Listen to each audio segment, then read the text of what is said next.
I've got a lot of paintings in the corner of the living room behind the screen. I'll put on the light. Oh, here you are, my dear.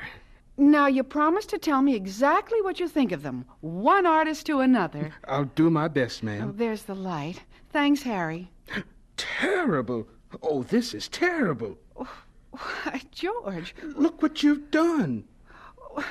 I knew they weren't very good. But... Such a pity. Just thrown down, not washed out at all. Well, what are you looking at, George?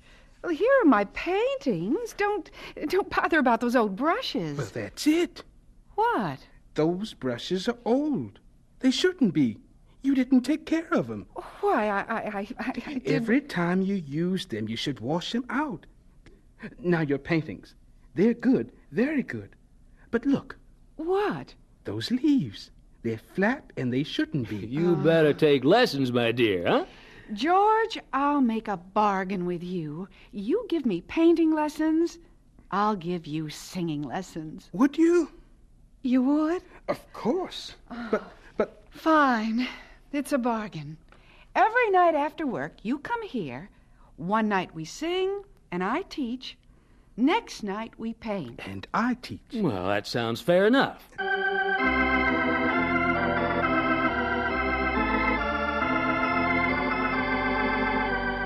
Stories of Great Christians.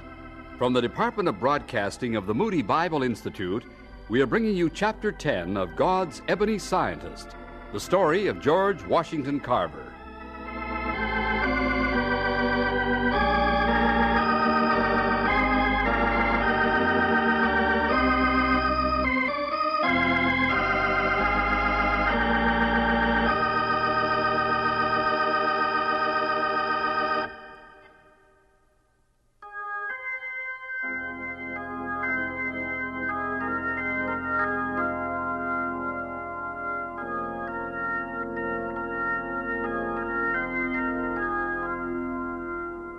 Winterset, Iowa, wasn't exactly the ideal town to settle down in, was it, Professor Carver?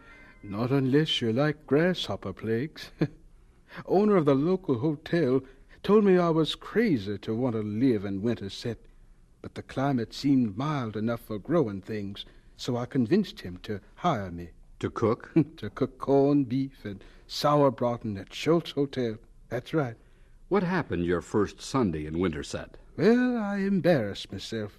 In church, I sang out loud and strong when only the choir was singing. The director of the choir noticed you, I imagine. Oh, she did. And to my surprise, asked me over to her house that very week. She played the piano, and I sang. What was the strangest thing about that evening with the Milhollands? Well, I told them about what had happened to me at Hardin University. And you know, after I put it into words, I felt like a robin that just learned to fly. My heart was light again, first time in 2 years. Then Mrs. Milholland made a bargain with you. Yes, I was to teach her how to paint and how to tend her garden after work at Schultz Hotel. She'd teach me how to sing. Pretty soon, well, the Milhollands were treating me like one of the family.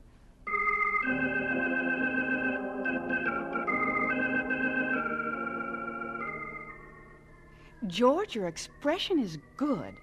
As my voice professor in Paris used to say, the heart in you is in the words. Thanks, Mrs. Milholland.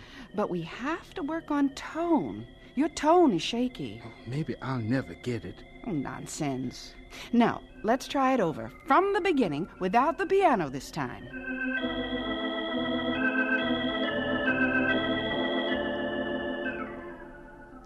Mrs. Milholland, the pink is better. Your roses almost look alive. Oh, you're encouraging, George. Oh, but those leaves. Mrs. Milholland, have you ever looked at a leaf? Why, yes. Not really looked. Watch. A leaf goes up here, is shaded here, and...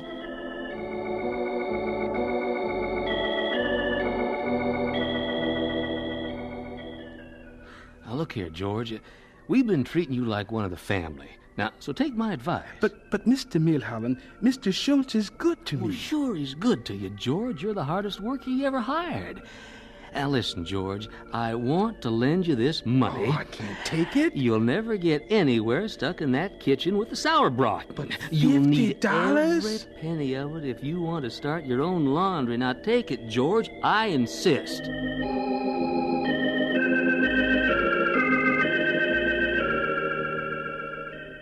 Merry Christmas, George. Merry Christmas, everybody. Awfully nice of you to invite me over. Oh, nonsense. Nice of you to come. Go see what's under the tree. Merry Christmas, George.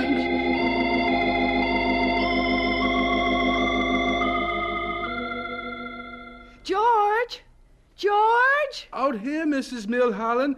I'm fixing the violets. Well, forget the violets. I'll survive one evening without you. Come up here, George. I hate to let little things go lonely. They count on seeing me almost every evening. Oh, excuse me. I didn't know you had company. George, this is my nephew, Dan Brown. George Washington Carver. Glad to meet you. Musician, artist, gardener, cook. That's what I've been hearing about you. Let me shake hands with such a big man. How do you do, sir? Yes, sir, Carver. I've heard a lot about you. All good.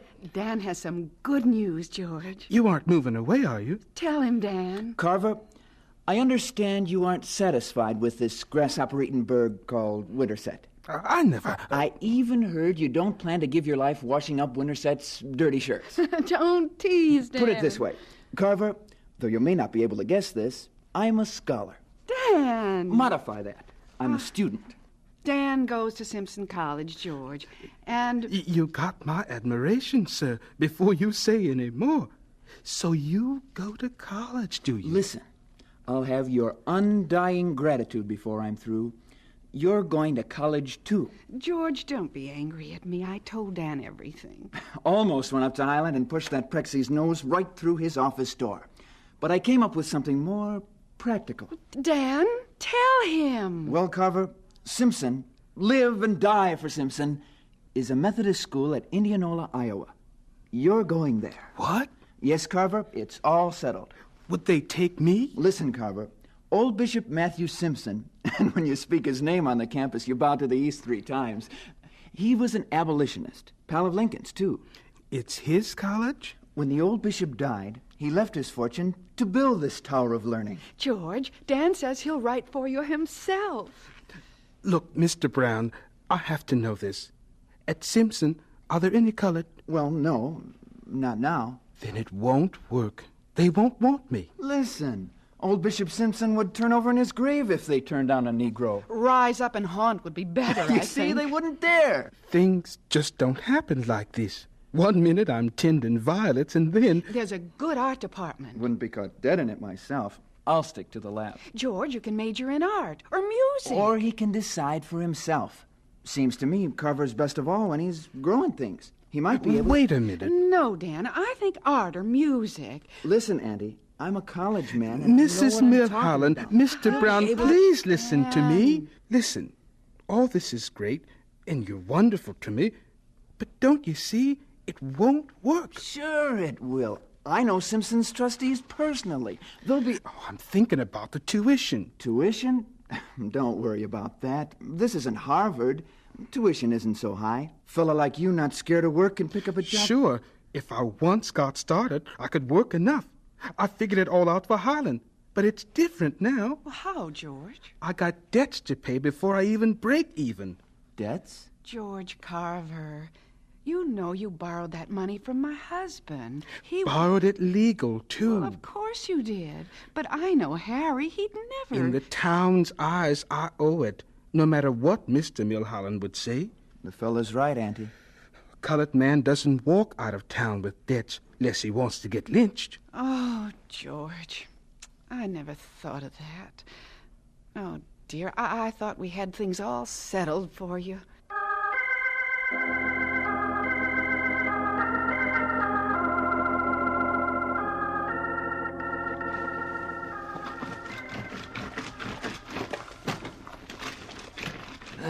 George, I feel worse than you do about this. Forget it, Mr. Milholland.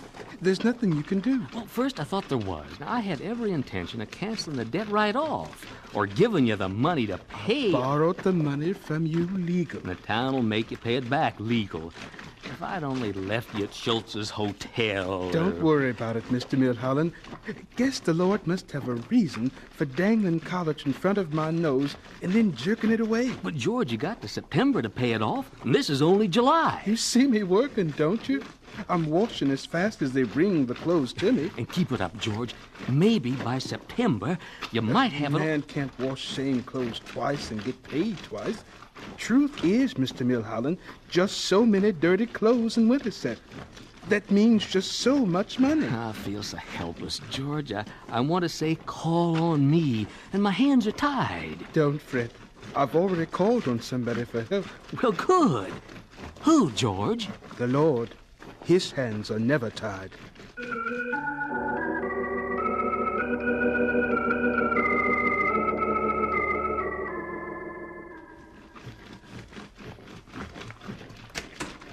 Hey, mister! Yes, Sonny? Turn around, mister, and grab this bundle of clothes. All that? You don't know us. We just moved to Winterset. Mister, there's a lot of us kids. Here's my uncle. He's new, too. Here, let me give you a hand with these clothes, sir. My uncle's got more kids than my dad has. Hope you got a lot of soap here, mister. 10, 20, 30. Praise the Lord, George. 40, 50, 50. It's all there. I'm debt-free, Mr. Milholland. September 1, and I'm debt-free. Praise the Lord.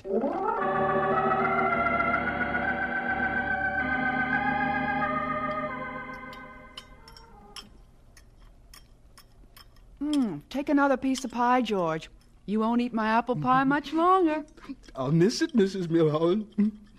I'll miss everything here. Well, bad enough to stay, George, to stay on and tend our garden? Harry. Not bad enough to do anything foolish, Mr. Milholland. That's the spirit. Say, when's your application go in the mail? Ooh, I wish I'd mailed it before, George. I know you waited to see about the debt, but... But a fella can be too cautious, George. Oh, I'm not worried. I don't plan to send in my application. You what? Well, what do you mean, young man? You've changed your mind? I mean, not after... No. I'm just afraid of application blanks, I guess. Whatever do you mean? Won't get far that way, boy. After Highland, Young man, you have to fill out something. Oh, don't you see? The college has to know you want to come, George. Well, the college will know. I'll tell them in person. What? Oh, now, look here. Please listen. From an application blank, what does the college tell? All the important things. Your age, your financial situation, your... An application blank is white, just a white piece of paper. I'm black. This time, I'm taking no chances. I don't want to be disappointed again. But the standard way, that gets best results. I want to walk right into Simpson College and say, "Will you take me?" And the president will look up at me, and he'll answer one way or the other. But, George, you don't walk into a college that way. Black people don't generally walk into a college at all. I know what I'm doing. The answer to whether I'm mailing an application blank tomorrow is no. I'm going to Simpson myself tomorrow. Tomorrow? That is, I'm leaving tomorrow. Well, you got a ride lined up, George? No, sir. Well, then how you By foot. Oh, but Simpson is 40 miles. What's 40 miles? That's the easy part. I've traveled a lot farther than that for an education, Mrs. Milholland. Well, I don't know, George. I don't know at all.